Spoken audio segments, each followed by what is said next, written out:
membahas tentang topik ini dan di dalam pembahasan saya yang pertama itu saya fokus kepada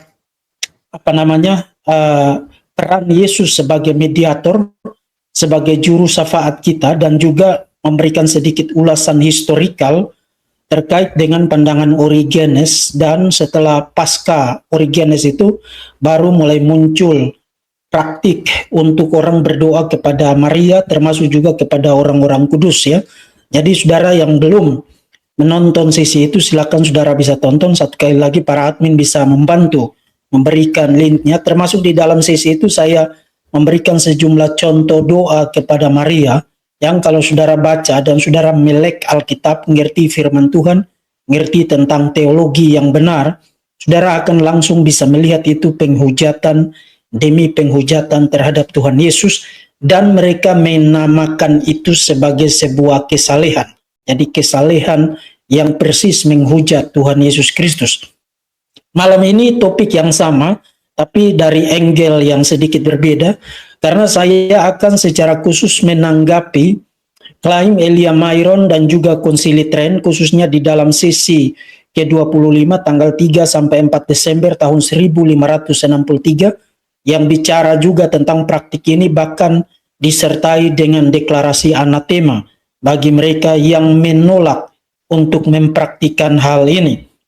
Nah, terkait dengan Elia Myron, saudara-saudara, saya tidak bisa tampilkan video, cuplikan videonya, karena saya di-tag di Facebook linknya, termasuk ada beberapa orang yang meminta saya untuk menanggapi klaim-klaimnya di dalam cuplikan video itu, tapi intinya dia membela praktik tersebut dengan sejumlah argumen spesifik yang nanti akan saya bahas di dalam presentasi ini. Tapi kalau saudara mau tonton videonya, itu saudara bisa pergi ke Facebook saya, ada orang tag kasih saya linknya di situ. Saudara bisa buka linknya dan saudara boleh menonton isi video itu dari awal sampai dengan akhir. Nah, di dalam presentasi ini saudara-saudara, jadi saya hanya akan fokus kepada apa yang dikemukakan oleh Elia Myron, kemudian saya akan berikan respons, termasuk juga sekaligus memberikan tanggapan untuk isi deklarasi Konsili Trent sesi yang ke-25 mengenai berdoa kepada para kudus, termasuk juga terkait dengan ikon, venerasi ikon. Saya tidak akan bahas malam ini, meskipun itu ada kaitannya di sana-sini ya, tapi saya hanya akan fokus kepada berdoa kepada orang-orang kudus, terutama kepada Maria di dalam tradisi Gereja Katolik Roma. Nah, saya disclaimer awal terlebih dahulu. Saya aware bahwa praktik ini dipraktikkan juga di dalam tradisi gereja-gereja timur, gereja ortodoks timur, tapi satu kali lagi saya tidak fokus bicara tentang tradisi ortodoks timur karena ada perbedaan-perbedaan di sana-sini, tapi saya hanya akan fokus kepada apa yang dipraktikkan di dalam tradisi Gereja Katolik Roma, termasuk terkait dengan apa yang diklaim oleh Elia Myron di dalam presentasi itu, yang menurut saya itu sesuatu yang completely misleading, ya, completely menyesatkan, dan kita perlu kasih tanggapan karena Elia ini kan diikuti oleh banyak orang, dan apa yang dia kemukakan itu seringkali dijadikan sebagai referensi oleh publik ya. Jadi kita perlu kasih tanggapan karena hal-hal terkait dengan ajaran Alkitab dan hal-hal terkait dengan bukti-bukti historikal itu bisa diverifikasi, kita bisa buka itu dan kita bisa perlihatkan bahwa apa yang dikemukakan oleh Elia Myron itu bukan hanya tidak akurat secara historikal, tapi juga misleading, menyesatkan. Dan kita perlu luruskan itu supaya publik mendapatkan informasi yang kredibel dan balance, tidak hanya dengar dari satu pihak ya. Oke, saudara-saudara, saya akan langsung mulai. Jadi di dalam presentasi ini saya akan mulai dengan meringkas apa yang diklaim oleh Elia Myron dan juga apa yang diklaim di dalam Konsili Trent. Kemudian saya akan bahas 5 argumen inti saya atau 5 poin tanggapan saya, dan kemudian saya akan mengakhirinya dengan kesimpulan ya. Jadi kita akan mulai terlebih dahulu dengan apa yang diklaim oleh Elia Myron di dalam cuplikan video yang tadi saudara lihat tampilannya di screen ya. Satu kali lagi saya tidak bisa tampilkan karena saya kesulitan mendownload. Saya tidak ngerti bagaimana cara mendownload dari Facebook ya. Kalau dari YouTube saya ngerti, tapi kalau dari Facebook saya tidak terlalu ngerti bagaimana cara download video itu. Oke, jadi Elia Myron pada dasarnya mengemukakan beberapa poin mungkin bisa lebih, tapi di dalam kesempatan ini ada 4 poin yang saya ringkas dari apa yang dikemukakan oleh Elia Myron di dalam video itu. Tampaknya dia sedang berdebat dengan seorang pendeta karismatik ya. Yang pertama, dia memaknai berdoa kepada Orang Kudus itu semacam ajakan untuk berdoa. Dan biasanya itu argumen yang sangat populer sekali ya di kalangan para apologis Katolik ya. Misalnya mereka sering mengatakan, kalau it's okay untuk mengajak sesama orang percaya, misalnya saudara datang kepada saya, Pak Diki tolong doakan saya untuk pergumulan yang ini, maka kenapa itu menjadi masalah? Kalau kita mengajak orang-orang kudus, gereja yang kudus, jadi gereja di surga dan gereja di bumi, itu kan ada kesatuan kan? Apa masalahnya kita mengajak orang-orang kudus yang sudah meninggal untuk mendoakan kita? Jadi dia menggunakan argumen praktikal itu. Kemudian yang kedua, dia juga mengatakan bahwa doa kepada orang-orang kudus atau berdoa kepada orang-orang kudus, dalam hal ini kepada Maria dan orang-orang kudus yang lain, itu adalah kebiasaan gereja purba. Nah, kalau saudara dengar istilah gereja purba, kan saudara harus bertanya, gereja purba yang dimaksud itu sepurba apa? Kapan praktik itu mulai dilakukan? Yang jelas nanti kita akan lihat, itu bukan kebiasaan apostolik, dan in fact itu bertentangan dengan ajaran Alkitab, dan juga itu baru muncul beberapa ratus tahun setelah kekristenan lahir. Jadi kalau disebut itu gereja purba, sepurba apa? Bukti sejarah apa yang kamu bisa tampilkan sebagai bukti sejarah paling awal mengenai praktik dari berdoa kepada orang-orang kudus itu? Kemudian yang berikut, yang ketiga, dia mengatakan bahwa Yesus tidak mendoakan kita dari surga. Dan ini saya lihat juga beberapa komentar dari orang-orang di Facebook itu yang tampaknya setuju dengan itu. Yesus tidak berdoa bagi kita dari surga. Nanti saya akan perlihatkan, yes, kamu diselamatkan bukan hanya berdasarkan karya kesempurnaan karya Kristus di bumi pada hari Jumat Agung itu dan kemudian bangkit pada hari yang ketiga, tapi juga satu paket dengan karya keimamatan Kristus Yesus sebagai di intercessor ya, sang juru syafaat bagi kita. Dan itu di dalamnya termasuk tindakan berdoa bagi kita. Nanti kita akan lihat buktinya dari Alkitab ya. Dan yang terakhir, dia mengatakan bahwa karena jadi pendeta itu di dalam dola dali mereka itu, pendeta itu mengatakan bahwa Alkitab tidak pernah memberikan perintah untuk kita mendoakan atau berdoa kepada orang-orang kudus. Kemudian Elia menjawab, tapi kan Alkitab tidak melarang. Nah, maka pertanyaannya, kalau tidak dilarang dan tidak diperintahkan, maka apakah itu boleh? Bahkan kalau saudara kaitkan itu dengan Konsili Tren di dalam sesi yang ke-25 tanggal 3 Desember sampai 4 Desember 1563, itu bukan hanya dimandatkan tapi juga disertai dengan deklarasi anatema. Jadi bagi mereka yang tidak mempraktikkan hal itu dianatema. Bahkan di dalam Konsili Tren, saya bacakan bagi saudara, saudara, saya tidak siapkan materi untuk di screen malam ini, tapi saudara in fact bisa baca ini online kok. Saudara cari aja sesi ke-25 Konsili Tren tentang on the invocation, veneration, and relics of saints and on sacred images ya. Jadi menurut Konsili Tren bahwa kebiasaan ini, kebiasaan untuk berdoa kepada orang-orang kudus itu sesuai dengan agreeably to the usage of the Catholic and Apostolic Church received from the primitive times of the Christian religion. Jadi sesuai dengan kebiasaan gereja yang dan gereja yang apostolik, dan itu diterima dari masa primitif dari agama Kristen, dan agreeably to the consent of the Holy Fathers, dan sesuai dengan kesepakatan dari bapak-bapak gereja, mereka sebut itu Holy Fathers ya. Kemudian nanti di bagian terakhirnya, if anyone shall teach and entertain sentiments contrary to this decrees, let him be anathema.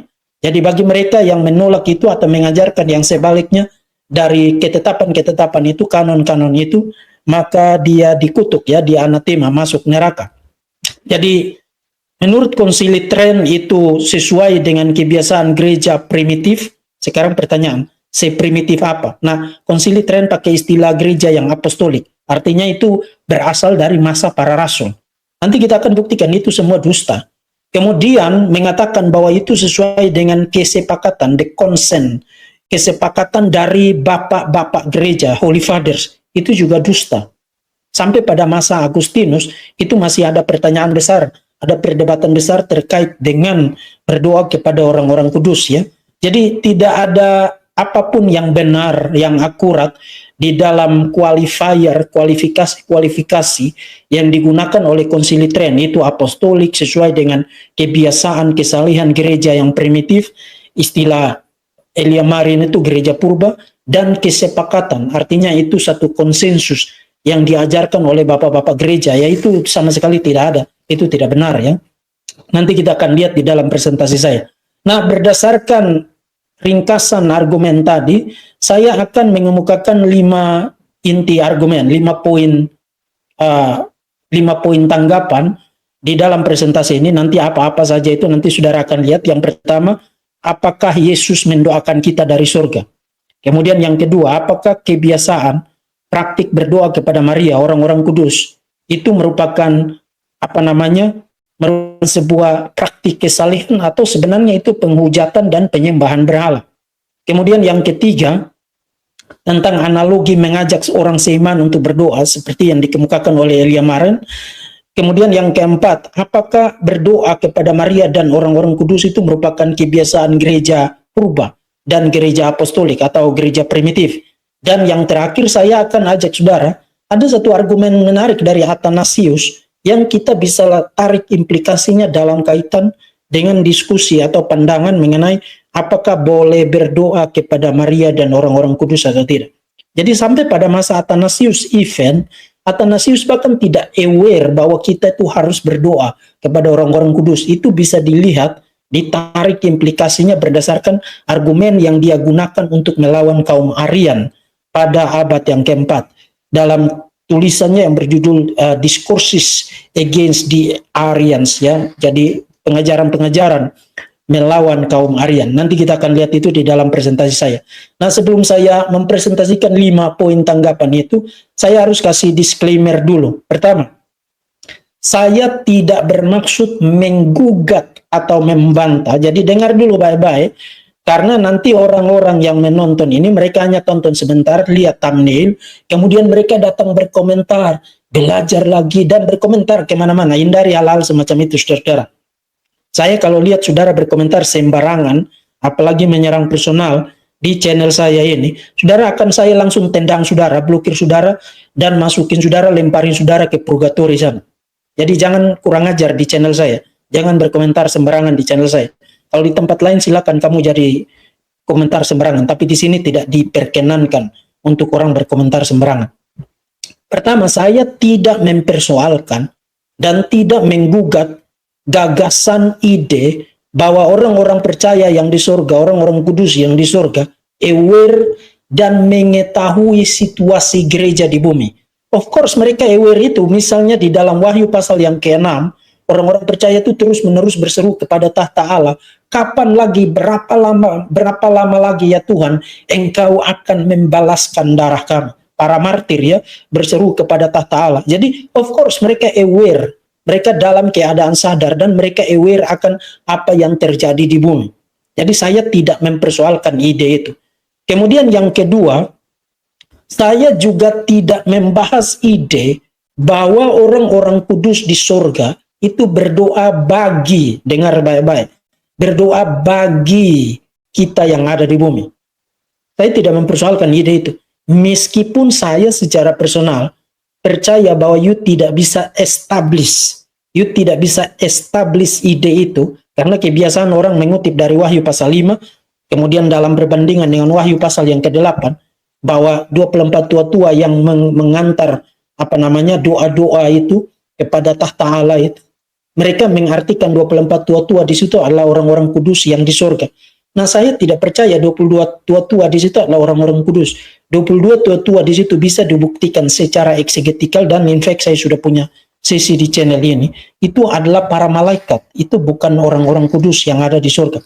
But saya tidak berniat di dalam sisi ini untuk menggugat ide bahwa orang-orang yang sudah ada di surga dalam keadaan sadar dan dalam keadaan aware mendoakan bagi kita, jadi berdoa kepada Tuhan bagi kita yang ada di bumi. Saya tidak mempersoalkan ide itu.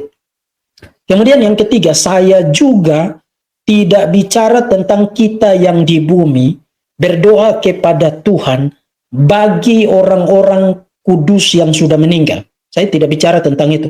Karena misalnya di dalam The Confession of Augsburg Confession, yaitu konfesinya gereja-gereja Lutheran, tapi itu tidak muncul di dalam confession gereja-gereja Calvinis. Ada tradisi-tradisi Protestan, misalnya tradisi Lutheran di dalam Augsburg Confession yang mengatakan it's okay untuk kita berdoa bagi orang yang sudah meninggal. Artinya orang-orang mungkin sanak famili kita atau orang-orang kudus yang sudah meninggal. Menurut mereka it's okay. Bab isu yang kita bahas di sini bukan berdoa bagi, tapi berdoa kepada. Bagi dan kepada itu berbeda ya. Kalau bagi berarti you berdoa kepada Tuhan untuk orang-orang yang sudah meninggal. Nah, itu saya tidak bahas di dalam presentasi ini. Tapi yang kita bahas adalah berdoa kepada orang-orang kudus. Misalnya Maria dan para santa, para santo di dalam tradisi gereja Katolik Roma. Nah, itulah yang saya bahas di dalam presentasi ini. Jadi jangan stromen ketika berkomentar atau menanggapi apa yang saya sampaikan di dalam presentasi ini ya.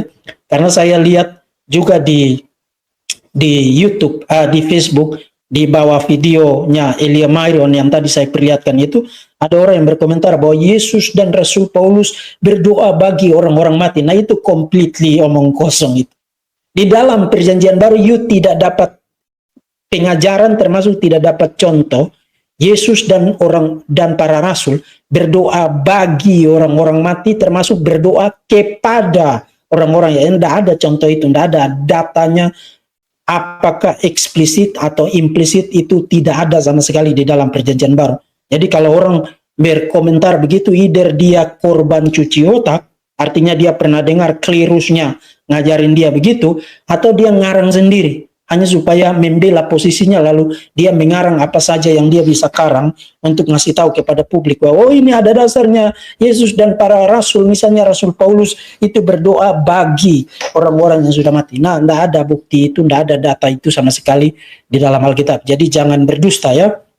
Nah, dengan mengemukakan beberapa disclaimer terkait dengan poin-poin argumen saya di dalam presentasi ini, saudara-saudara, sekarang saya akan mulai dengan poin argumen atau poin tanggapan saya yang pertama. Apakah Elia Myron benar bahwa Yesus tidak berdoa bagi kita dari surga? Apakah Elia Myron benar bahwa Yesus tidak berdoa bagi kita dari surga sekarang sebagai imam besar kita? Itu salah. Dan in fact itu bertentangan dengan apa yang diajarkan di dalam Alkitab ya. Saya kasih saudara beberapa ayat Alkitab. Satu kali lagi saya tidak tampilkan ini karena saya sedang tidak sempat mempersiapkan materi, tapi saya sebutkan referensinya. Saudara bisa cek sendiri. Jangan jadi seperti anak burung yang mau disuap-suap aja ya. Roma pasal 8. Saudara boleh baca ayat 32 sampai dengan ayat yang 35 yang intinya mengatakan bahwa tidak ada yang dapat memisahkan kita dari kasih Kristus. Apakah penindasan, apakah kesesakan, apakah penganiayaan, apakah kelaparan, ketelanjangan, bahaya atau pedang. Apapun tidak ada yang dapat memisahkan dan menggugat orang-orang pilihan. Tidak ada.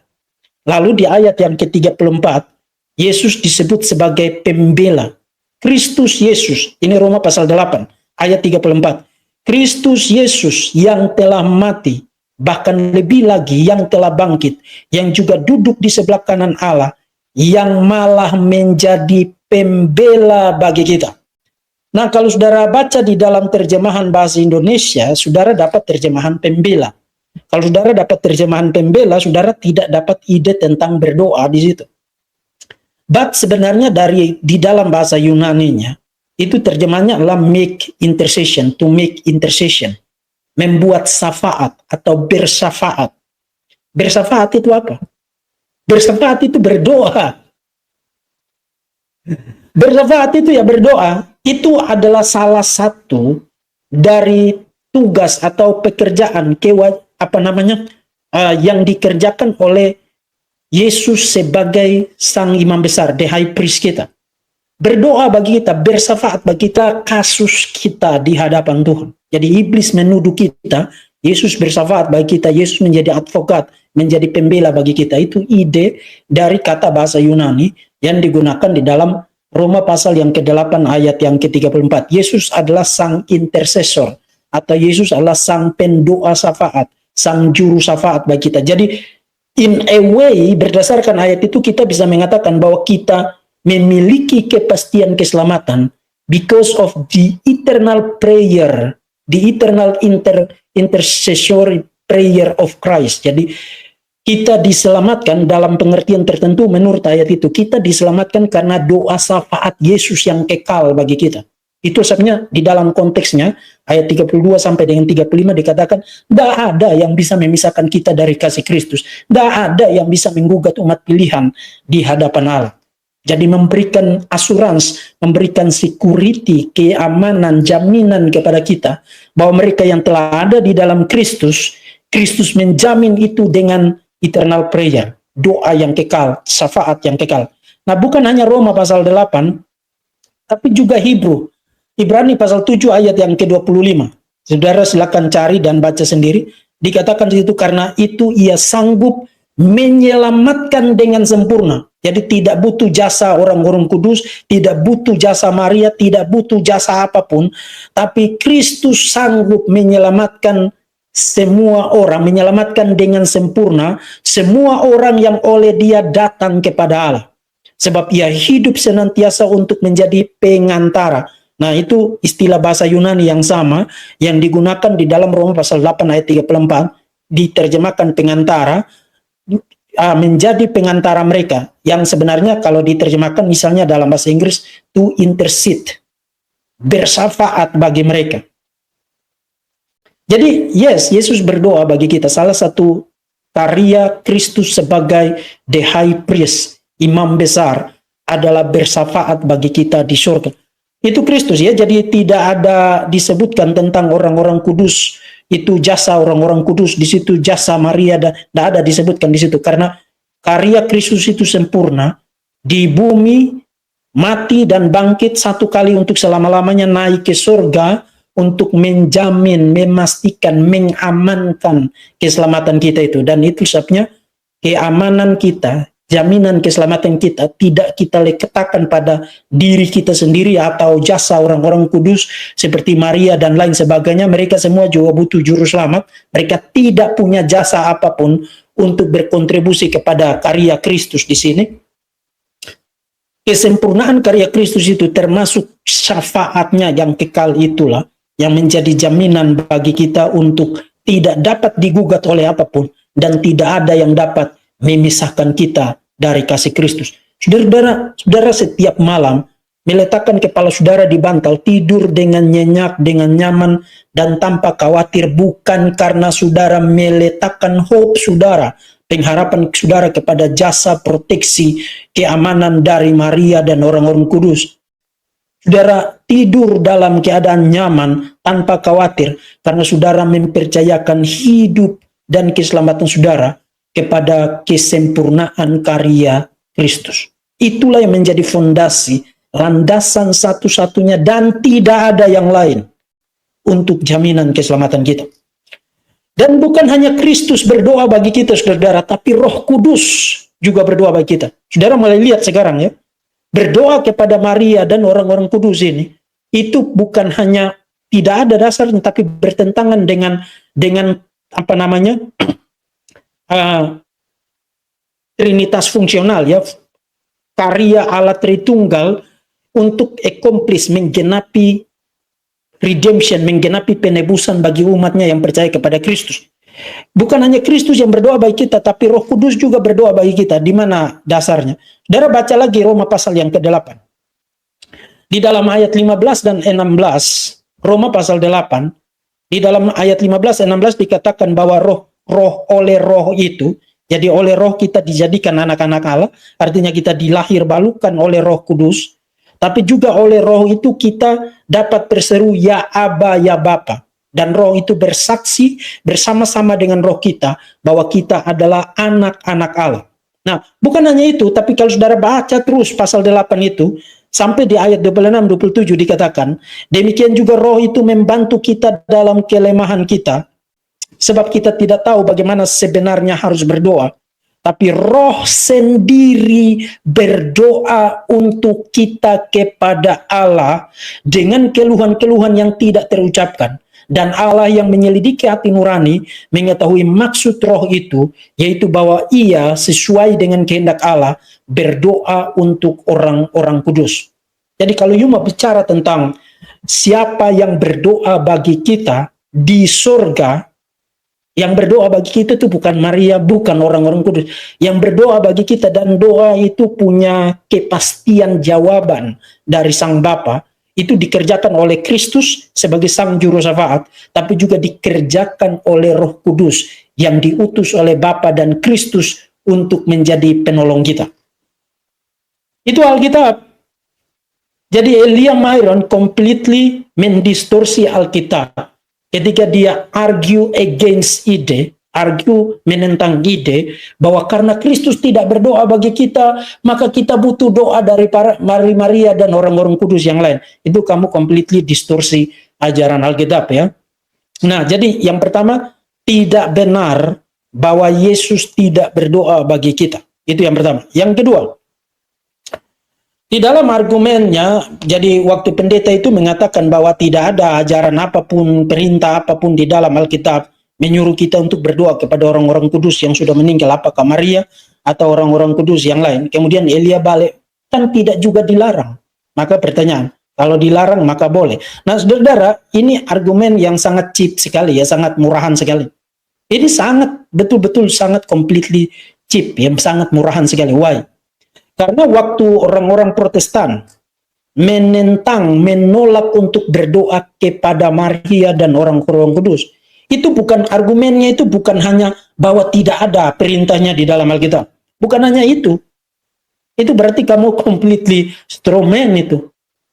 Argumennya adalah bukan hanya tidak ada di dalam Alkitab, tapi praktik itu sendiri bertentangan dengan teologi doa, termasuk juga peran Kristus sebagai sang imam besar di dalam Alkitab. Nah, di dalam video saya sudah fokus bicara tentang peran Kristus sebagai imam besar. Hari ini saya akan fokus kepada nature atau substansi dari doa, teologi doa di dalam Alkitab. Teologi doa di dalam seluruh Alkitab tidak mengizinkan kita untuk berdoa kepada makhluk yang lain, yang ciptaan, termasuk Maria, termasuk orang-orang kudus. Tidak mengizinkan kita untuk berdoa kepada mereka. Apa alasannya? Pertama, di dalam Alkitab, doa itu selalu merupakan an act of worship. Doa itu selalu merupakan sebuah tindakan penyembahan. Tidak ada satupun doa di dalam Alkitab yang bukan merupakan tindakan penyembahan. Misalnya, yang terkenal, Yesus waktu ngajarin kita berdoa, apa isi doa itu? Bapa kami yang di surga, dikuduskanlah namamu, datanglah kerajaanmu, jadilah kehendakmu di bumi seperti yang di surga. Itu merupakan adoration, itu merupakan pemujaan, itu merupakan peninggian, exaltation kepada Tuhan yang adalah pencipta segala sesuatu dan yang punya niat, punya rencana untuk penebusan bagi umatnya dan menjadikan, memilih sekelompok umatnya untuk menjadi umatnya yang kudus dan am. Jadi doa di dalam Alkitab, setiap kali you baca doa di dalam Alkitab, tidak ada satupun doa di dalam Alkitab yang bukan merupakan tindakan penyembahan. Doa selalu, always punya aspek worship, aspek penyembahan. Nah, kalau doa selalu punya aspek worship, kemudian you berdoa kepada orang-orang kudus, apakah Maria, apakah para santo-santa yang lain, meskipun you bilang you tidak menyembah mereka, tapi by definition of the prayer itself, berdasarkan definisi dari doa itu sendiri, you sedang melakukan tindakan penyembahan, which is sesuatu yang dilarang. You tidak boleh menyembah makhluk yang lain selain daripada Allah sendiri. Tidak ada satupun doa yang bukan merupakan tindakan penyembahan. Jadi waktu you bilang mari kita berdoa kepada Maria dan orang-orang kudus, tidak peduli kamu kasih 10 juta disclaimer bahwa kamu tidak menyembah mereka, Tapi pada kenyataannya tindakan berdoa kepada mereka itu sendiri, by definition, berdasarkan definisi dari doa itu sendiri, kamu sedang menyembah mereka. Dan itu adalah idolatry, itu adalah penyembahan berhala. Itu yang pertama. Yang kedua, doa itu bukan hanya pada nature-nya, pada substansinya merupakan tindakan penyembahan. Tapi di dalam Alkitab, the receiver atau alamat doa itu ditujukan kepada siapa? Selalu harus ditujukan kepada Allah Tritunggal. Berdoa, misalnya formulasi yang terkenal, berdoa kepada Bapa di dalam Tuhan Yesus melalui kuat kuasa penyertaan dari Roh Kudus. Jadi doa di dalam Alkitab always Trinitarian, selalu Trinitarian. Dengan kata lain, penerimanya adalah Allah Tritunggal melalui Sang Putra, penerimanya adalah Bapa, tujuannya adalah Bapa atau ditujukan kepada Bapa melalui Allah Tritunggal dengan penyertaan dari Roh Kudus. Doa itu adalah tindakan Trinitarian. Dan tidak ada satu makhluk apapun, even para malaikat, even penghulu malaikat, yang boleh masuk di dalam kerangka Trinitarian dari doa itu sendiri. Jadi you lihat waktu you berdoa kepada Maria dan orang-orang kudus, you merusak struktur Trinitarian dari doa itu sendiri. Doa itu adalah sebuah tindakan Trinitarian. That's why doa itu selalu merupakan tindakan penyembahan. Karena doa itu harus doa yang Trinitarian. You lihat sekarang. Jadi berdoa kepada Maria dan orang-orang kudus, meskipun satu kali lagi, meskipun kamu berbui-bui mengatakan kami tidak menyembah mereka, kami hanya venerasi. Tidak peduli kamu bikin disclaimer begitu, tapi berdoa itu sendiri, yang pada dasarnya, pada substansinya, pada nature-nya adalah tindakan penyembahan, dan pada nature-nya adalah tindakan Trinitarian. Waktu you berdoa kepada objek yang lain, Maria atau orang-orang kudus yang lain, you bukan hanya merusak struktur, nature, substansi dari doa itu, tapi you sedang melakukan tindakan penyembahan yang tujuannya, arahnya, objeknya itu bukan lagi Allah Tritunggal. Dan itulah persis merupakan inti dari penyembahan berhala. Kamu menyembah berhala ketika berdoa kepada Maria dan orang-orang kudus berdasarkan teologi doa di dalam Alkitab. Jadi bukan hanya sekadar tidak ada perintahnya. Oke, kalau tidak ada perintahnya, maka kan tidak dilarang. Bukan itu argumennya. Argumennya adalah, yes, tidak ada dasarnya. You tidak akan ketemu dari Kejadian sampai Wahyu orang berdoa kepada yang lain selain daripada Allah yang sejati. Tidak ada dasarnya. Tapi bukan juga hanya itu. Teologi doa itu sendiri di dalam Alkitab melarang kita, by implication, melarang kita untuk berdoa kepada Maria dan berdoa kepada orang-orang kudus. By definition ya. Kalau you mengerti tentang teologi doa di dalam Alkitab. Dan bukan hanya itu. Bukan hanya itu, saudara. Kita bisa tambahkan observasi yang lain. Perintah-perintah untuk berdoa, terutama yang diberikan di dalam Perjanjian Baru, lebih khusus lagi diberikan oleh Tuhan Yesus.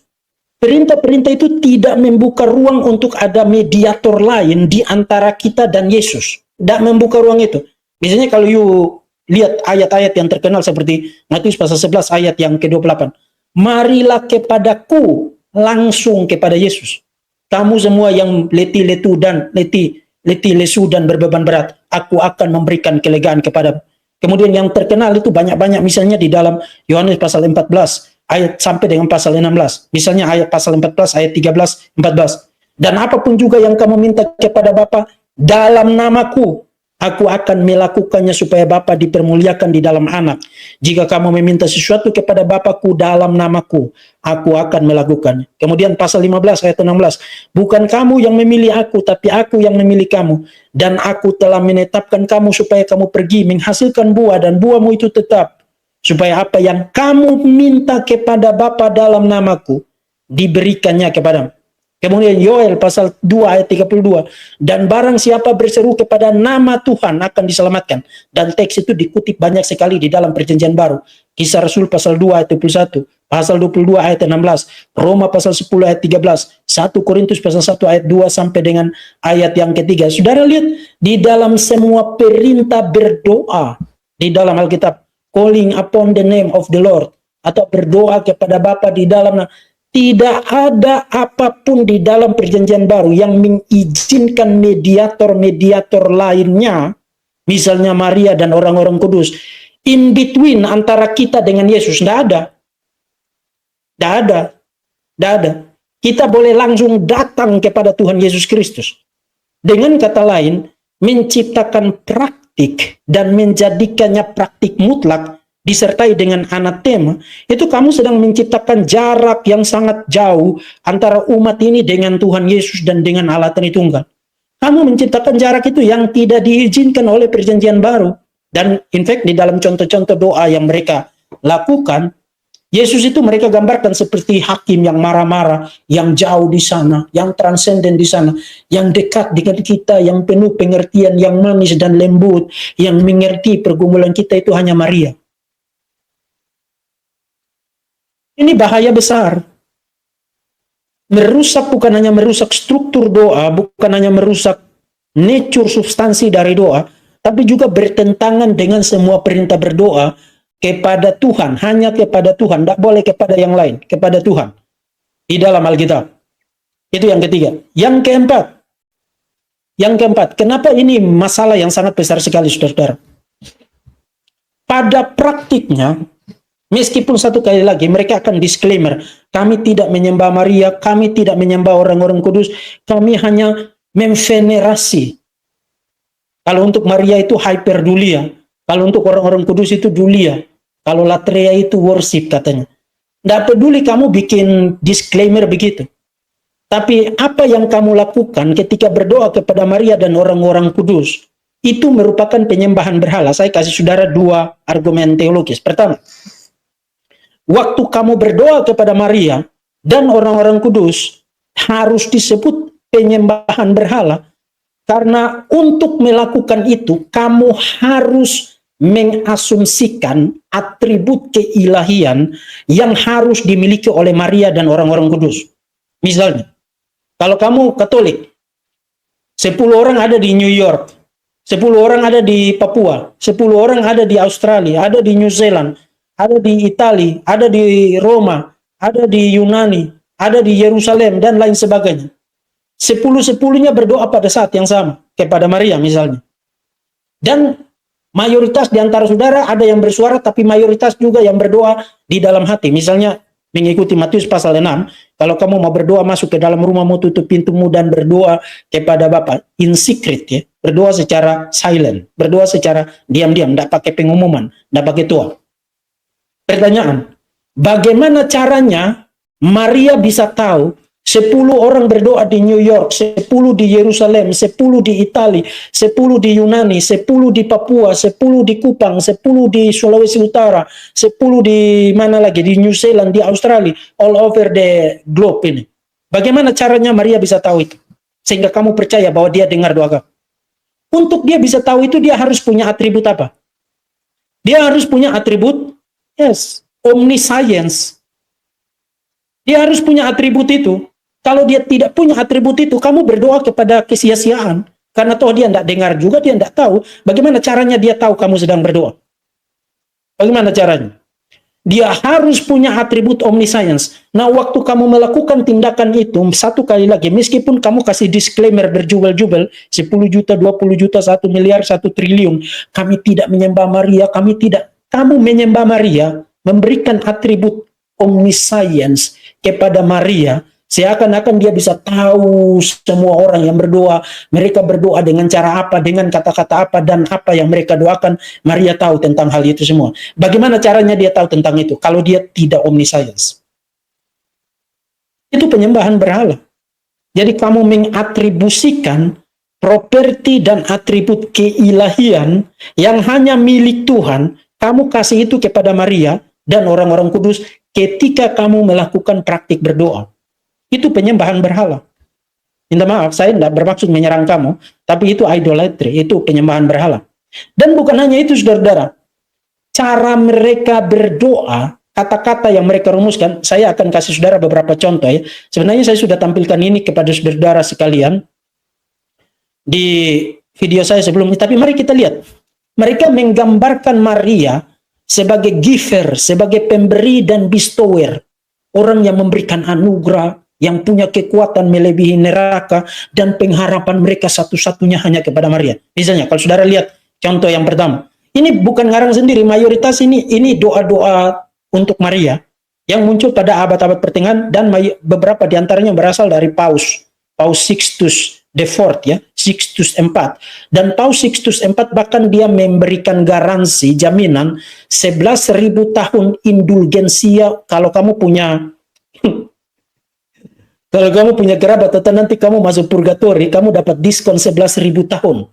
Kalau kamu doakan kata-kata ini. Ini dari Paus, ini bukan dari some random guy yang compang-camping, gembel-gombel, tak jelas duduk di pinggir jalan kemudian dia berdoa. Ini dari Paus. Ini doa-doa yang mereka doakan, diharuskan untuk berdoa, bahkan dikasih jaminan. Jualan asuransi ya, kamu akan dapat indulgensia 11.000 tahun di purgatori kalau kamu doa-doa ini. Jadi ini bukan dari orang-orang yang tak jelas ya. Oh Noble Mary, excellent above all, procure for us forgiveness. Saudara baca kata-kata ini, saudara langsung sakit kepala. Yang paling mulia di atas segalanya, berikanlah pengampunan kepada kami. Jadi yang memberikan pengampunan itu Maria. Saudara lihat, ini penyembahan berhala. Yang memberikan pengampunan itu bukan manusia. Pengampunan itu diberikan oleh Tuhan Yesus Kristus. Oh Mary full of grace, penuh anugerah. Maria itu tidak penuh anugerah. Yang penuh anugerah itu Tuhan. Sweet, mild, and beautiful, grant us grace. Berikan kami anugerah. Jadi Maria digambarkan sebagai the giver of grace, pemberi anugerah. Nah kalau saudara pikir saya lebay menafsirkan itu, you baca lagi yang di bawah itu. Oh Maria yang mulia, lembut dan menyenangkan, persiapkanlah kemuliaan bagi kami. Jadi Maria mempersiapkan kemuliaan bagi mereka. Ya perawan Maria yang suci dan semua orang kudus dan orang-orang pilihan Tuhan, datanglah menolong aku yang malang, sekarang dan pada saat kematianku. Jadi dia mau mati, Maria datang menolong dia. Buatlah Tuhan Allah kita baik bagiku dengan jasa dan doamu. Dan oleh karena itu mau ke engkau ya perawan Maria, mendekatlah ke tempat suci, dan seterusnya. Kebaikan dan rahmat apapun dengan senang hati disimpan oleh Raja kemuliaan di dalam dirimu sebagai perbendaharaan teraman sejak hari pembuahanmu hingga saat engkau diangkat ke surga.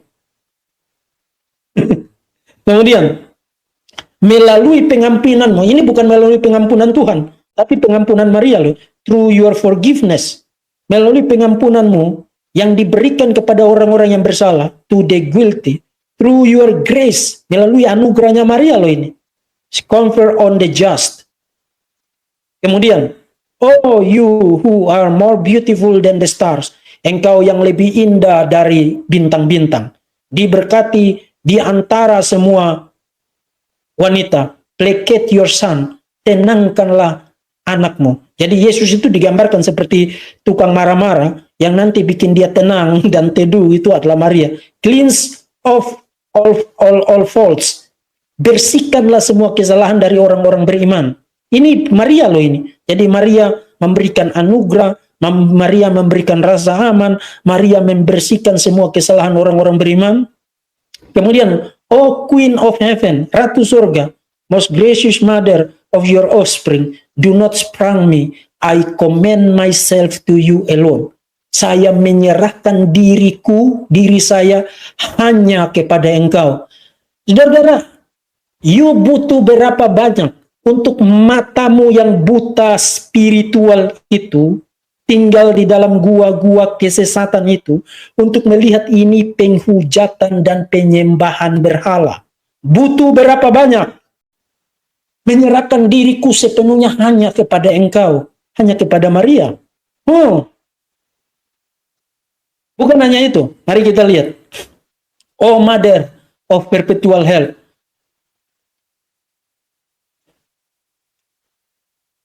wahai Bunda penolong abadi, engkau penyalur segala pemberian yang Tuhan berikan kepada kami, para pendosa yang malang.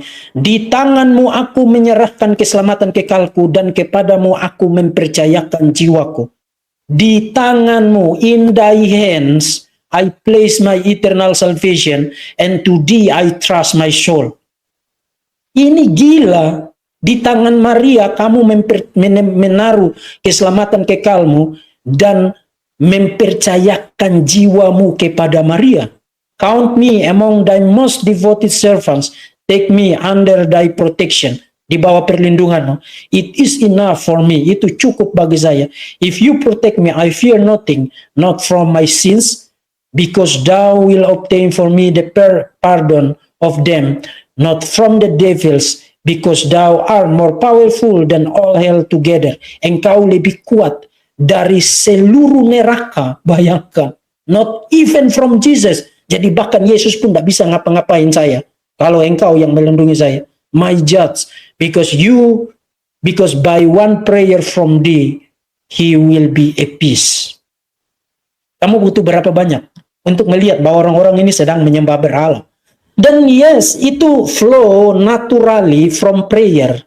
Karena prayer itu sendiri by definition adalah tindakan penyembahan. Jadi you lihat waktu mereka bilang kami tidak menyembah, kami hanya dulia, hanya hyper dulia, itu menjadi lip service, pemanis di bibir, hanya jadi kembang gula. Karena doa itu sendiri merupakan tindakan penyembahan, dan karena itu tidak heran you ketemu isi-isi doa model-model seperti tadi. Maria pemberi anugerah, keselamatanku kutaruh di tanganmu. Kalau engkau yang melindungi aku tidak takut akan dosaku. Bahkan engkau lebih kuat dari seluruh neraka. Hanya kepada engkau saja aku menyerahkan diriku. Itu kan kata-kata yang kita harus ngomong kepada Tuhan Yesus. Bukan kepada Maria. Waktu kita ngomong itu kepada ciptaan, kita sedang menciptakan berhala. Dan berhala itu adalah kejijikan di mata Tuhan. Itu kejijikan di mata Tuhan. Dan bukan hanya itu, saudara-saudara. Sorry, saya hilangkan ini. Kalau saudara baca Martin Chemnitz, dia kasih 4 volume tanggapan terhadap Konsili Trent. Saya sudah berkali-kali kutip di sini, tapi khususnya di volume yang ketiga, dia ada kutip ada satu dokumen isi doa, bukan isi doa tapi mazmur untuk Maria, Psalter of the Virgin Mary. Saudara bisa Google sekarang, Psalter of the Virgin Mary dari Santo Bonaventura. Itu orang yang sangat besar di dalam tradisi gereja Katolik abad ke-13. Dan saudara lihat Psalter of the Virgin Mary, itu 10 mazmur pertama, mazmur 1 sampai mazmur 10 yang ada di Alkitab saudara. Mereka ubah. Jadi nama Tuhan itu mereka ganti dengan Maria. Itu gila sekali, betul-betul gila sekali. Misalnya dua kalimat pertama dari Mazmur pasal 1, mereka ubah jadi begini. Blessed is the man who loves your name, Virgin Mary. Jadi diberkatilah atau berbahagialah orang yang mengasihi namamu, Perawan Maria. Your grace will comfort his soul. Anugerahmu akan akan menghibur jiwanya. Itu kan mazmur untuk Tuhan. Tapi mereka ubah. Bonaventura itu tokoh besar sekali. Itu bukan Patrice Allegro, bukan Alphonse Colo itu. Itu orang besar sekali. Bahkan dia dikasih gelar santo itu, Santo Bonaventura abad 13. Psalter of the Virgin Mary. 10 mazmur. Mazmur 1 sampai mazmur 10. Bahkan kalau saudara baca di dalam Martin Chemnitz, dia mengatakan bahwa Paus Sixtus IV memberikan garansi 60.000 tahun indulgensia di purgatori. Kalau you ucapkan doa-doa semacam itu. 60.000 tahun. Jadi dapat diskon 60.000 tahun di purgatori. Kalau you ucapkan doa-doa semacam itu. Jadi nama-nama Tuhan di dalam Mazmur pasal 1, pasal 2 sampai dengan pasal 10. Nama-nama Tuhan itu mereka buang. Lalu mereka ganti dengan Maria. Contohnya seperti yang tadi. Diberkatilah orang yang mengasihi namamu, Perawan Maria. Padahal itu mazmur untuk Tuhan loh itu, untuk Yahweh loh itu. Mereka ganti untuk Maria. Itu kegilaan, itu penyembahan berhala itu. Kita harus ngomong apa adanya. Itu tidak dimaksudkan untuk menyakiti hati atau secara unnecessary insult kamu. Itu tidak dimaksudkan begitu. Tapi yes, itu nature-nya adalah penyembahan berhala. Yes, itu penyembahan berhala. Nah, jadi mengatakan bahwa karena tidak ada larangan maka boleh, itu completely miss the point. In fact, argumennya bukan itu. Argumennya adalah, yes, tidak ada dasarnya di dalam Alkitab, tidak ada perintah, termasuk tidak ada contoh orang berdoa kepada orang-orang kudus yang mati. Tapi tindakan berdoa kepada orang-orang kudus yang sudah mati, Maria dan kawan-kawan itu pada dasarnya adalah penyembahan berhala, karena bertentangan dengan nature, substansi, definisi teologi doa itu sendiri. Doa merupakan tindakan penyembahan, dan doa itu doa yang trinitarian, artinya penerimanya itu tidak ada yang lain selain daripada Allah Tritunggal itu sendiri. Kemudian perintah-perintah mengenai berdoa di dalam Alkitab itu direct kepada Tuhan Yesus. Direct. Minta kepada Bapa di dalam namaku, datanglah kepadaku, berdoa kepadaku, minta kepadaku, dan seterusnya. Termasuk by implication, by extension, kita bisa berdoa juga kepada Roh Kudus, karena Roh Kudus adalah pribadi ketiga Allah Tritunggal. Jadi persis bertentangan dengan itu, dan karena itu berdoa kepada Maria dan orang-orang kudus adalah penyembahan berhala. Contoh-contohnya saya tidak ngarang sendiri dan saya tidak kutip dari orang-orang sembarangan. Itu contoh-contoh terkenal dari gereja Katolik Roma abad pertengahan itu. Nah, oke. Itu yang ketiga ya, saudara-saudara. Yang keempat, yang kedua ya. Tadi yang kedua, yang ini. Yang keempat, yang ketiga. Apakah mengajak berdoa orang-orang percaya seiman yang masih hidup itu analogis dengan berdoa kepada orang-orang kudus yang sudah mati? Tidak analogis. Why? Misalnya begini. Kalau saudara mendekati saya, kirim ke saya di inbox Facebook atau lewat WhatsApp atau menelpon saya, meminta tolong saya berdoa untuk saudara, permintaan tolong itu sendiri saudara tidak akan sebut sebagai berdoa. Saudara tidak berdoa kepada saya untuk berdoa bagi saudara. Itu tidak disebut berdoa. Why? Karena itu memang bukan berdoa. Dan lagi pula, waktu saudara ngajak saya berdoa misalnya bagi saudara, saudara tidak akan bilang begini, ke dalam tanganmu saja kuserahkan keselamatan jiwaku. Engkau lebih kuat daripada seluruh isi neraka. Engkau tidak takut akan dosaku lagi. Hanya kepada engkau saja aku menyerahkan diriku. Kamu tidak akan ngomong begitu. Kalau kamu ngomong begitu, saya akan suruh kamu pergi cari pendeta cepat-cepat untuk bertobat kamu. Kamu belum bertobat itu. Kamu pasti masuk neraka itu. Kamu penyembah berhala itu.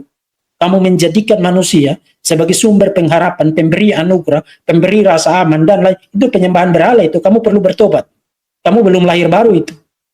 Kamu masuk neraka itu. Jadi tidak analogis.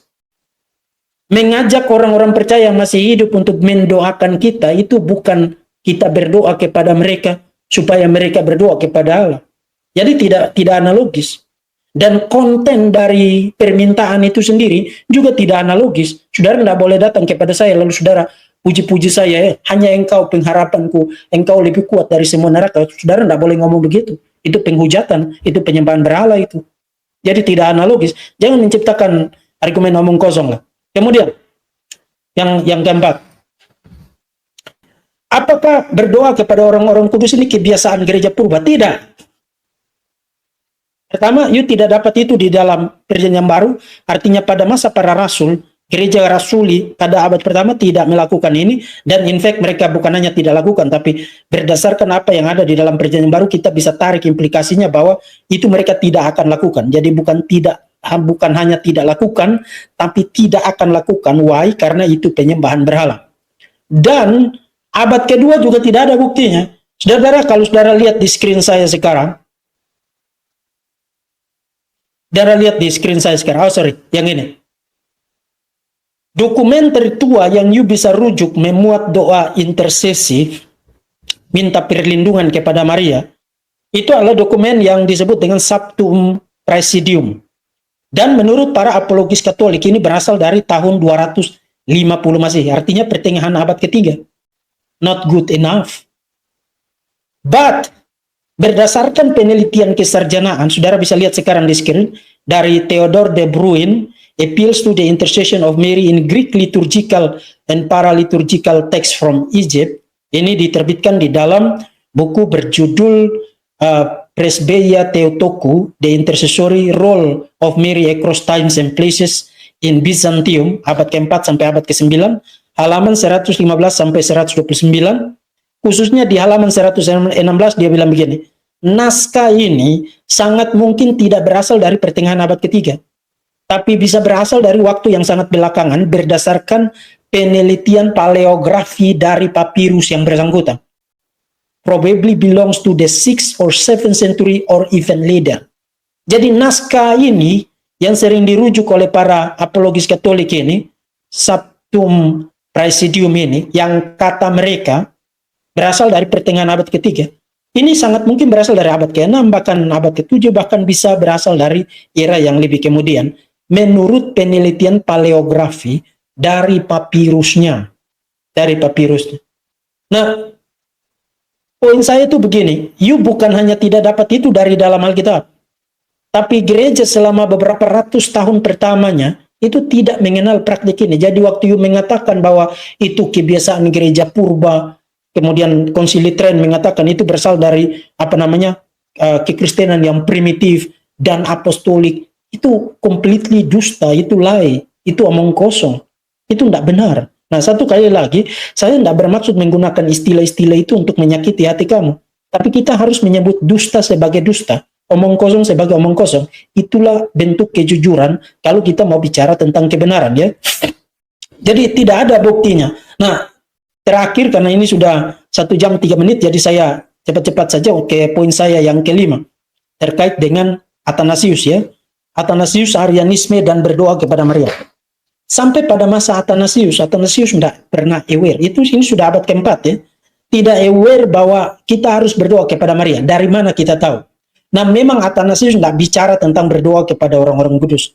But dari argumennya, berdasarkan implikasi dari argumen yang dia gunakan untuk kaum Arian, kita tahu bahwa dia tidak aware dan tidak percaya bahwa kita boleh berdoa kepada Maria dan orang-orang kudus. Apa maksudnya? Maksudnya begini. Saudara ingat Arianisme pada abad keempat yang kemudian nanti muncul Konsili Nisea, dan Athanasius adalah pembicara number 1 paling utama di dalam Konsili Nisea, ya, pembela paling gigih untuk ortodoksi Nisea. Arianisme percaya Alkitab firman Tuhan. Kaum Arian percaya Alkitab firman Tuhan. Tapi mereka tidak percaya bahwa Yesus adalah pencipta itu sendiri. Jadi Yesus itu adalah, kalau you bilang Yesus Allah atau Tuhan, maka mereka tidak masalah juga. Tapi mereka tidak sepakat bahwa Yesus itu punya hakikat yang setara, satu dan sama dengan Bapa. Itu sebabnya di dalam Konsili Nisea digunakan kata homoousios, sehakikat dengan Bapa. Karena itu ditolak oleh kaum Arian. Jadi menurut kaum Arian, dalam derajat tertentu Yesus itu Allah, Yesus itu Tuhan, mereka tidak ada masalah. Bahkan melalui Yesus segala sesuatu diciptakan. Tapi Yesus sendiri adalah ciptaan. Nah, terhadap gagasan itu, salah satu argumen powerful dari Athanasius, dan ini you bisa baca di dalam Discourses Against the Arians, ya. Ada empat bab dari Athanasius, you bisa baca di situ. Saya nyaringkan sebagai saudara argumen Athanasius, dan in fact saya sering gunakan argumen ini ketika dola-dali dengan kaum Unitarian, ya. Athanasius bilang begini, you percaya Alkitab firman Tuhan, dan Alkitab mengatakan, menyuruh untuk menyembah Yesus, biarlah ia disembah oleh para malaikat, dan seterusnya, ya. Misalnya di Wahyu pasal 5 juga dikatakan bahwa segala suku, bangsa, dan bahasa menyembah Allah dan anak domba. Jadi kalau you percaya Alkitab firman Tuhan, you harus menyembah Yesus. Termasuk Alkitab mengatakan you harus berdoa kepada Yesus. Mintalah kepadaku. Berdoa kepada Yesus. Nah, saudara tahu apa argumen dari Athanasius? Argumen dari Athanasius bilang begini, sekarang kamu menggigit lidahmu sendiri. Karena kalau kamu menyembah Yesus dan berdoa kepada Yesus, berarti kamu adalah penyembah berhala. Why? Karena menurut teologimu, kristologimu, Yesus itu ciptaan. Kalau you menyembah Yesus dan berdoa kepada Yesus, sementara dia adalah ciptaan, maka kamu penyembah berhala. Saudara lihat, argumen itu sangat powerful sekali, menolak Arianisme. Ya, sangat powerful sekali. Jadi Arianisme itu bertentangan dengan dirinya sendiri, self-destruct, self-contradictory. But implikasinya apa? Implikasinya adalah Athanasius tidak percaya bahwa you boleh berdoa kepada ciptaan. Itulah sebabnya dia gunakan argumen itu. You ngerti maksud saya sekarang? Kalau Athanasius percaya bahwa you boleh berdoa kepada Maria dan orang-orang kudus, dia tidak akan gunakan argumen itu. Karena kalau dia gunakan argumen itu, maka orang-orang Arian akan bilang gini, tapi kan kamu percaya bahwa kamu boleh berdoa kepada Maria. Dan kamu boleh berdoa kepada orang-orang kudus. Dan kamu boleh venerasi orang-orang kudus. Dan hyperdulia Maria. Fakta Athanasius menggunakan argumen itu membuktikan bahwa argumen itu hanya bisa berhasil merefute, menolak, membantah kaum Arian karena Athanasius tidak percaya bahwa doa itu boleh ditujukan kepada ciptaan. Dan bukan hanya Athanasius, kalau kita mau geser sedikit ke belakang, misalnya Irenaeus. Kemarin saya sudah bahas tentang Origenes ya, saya tidak perlu ulangi. Irenaeus di dalam Against Heresies, di dalam buku 2 chapter 35, saudara bisa cek di situ, titik 5. Irenaeus, saudara tahu kaum Gnostik yang dilawan oleh Irenaeus percaya tentang ions itu yang isinya intermediaris, intermediator yang menjadi perantara antara manusia dengan sang ada itu ya. Jadi mereka percaya akan intermediaris. Jadi mereka memuja para malaikat, memvenerasi para malaikat. Sudah tahu apa yang dikatakan oleh Irenaeus? Kami menolak itu. Karena kami hanya berdoa kepada Allah yang adalah the creator of all things. Yang adalah pencipta dari segala sesuatu. Nah mungkin saudara bilang, oh tapi kan Irenaeus tidak menolak doa kepada Maria dan doa kepada orang-orang kudus. You baca baik-baik kata Irenaeus di situ. Dia memang tidak singgung itu karena memang praktik itu belum ada pada masa itu di dalam gereja. But argumen Irenaeus di situ mengasumsikan you hanya boleh berdoa kepada pencipta segala sesuatu. Why kita berdoa kepada Bapa, Anak, dan Roh Kudus? Karena Bapa, Anak, dan Roh Kudus, Tritunggal yang kudus dan mulia itu adalah pencipta segala sesuatu. Itu intinya. Dengan kata lain, kenapa Irenaeus menolak doa kepada para malaikat?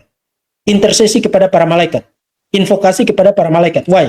Karena para malaikat adalah ciptaan. By implication, kalau para malaikat adalah ciptaan dan tidak boleh berdoa kepada mereka, hanya boleh berdoa kepada Allah yang adalah pencipta, maka by implication, menurut Irenaeus, berdoa kepada Maria dan orang-orang kudus yang lain juga tidak boleh. Why? Karena Maria dan orang-orang kudus bukan pencipta. Mereka adalah ciptaan. Doa itu, penerimanya, tujuannya hanya boleh kepada Tuhan pencipta langit dan bumi.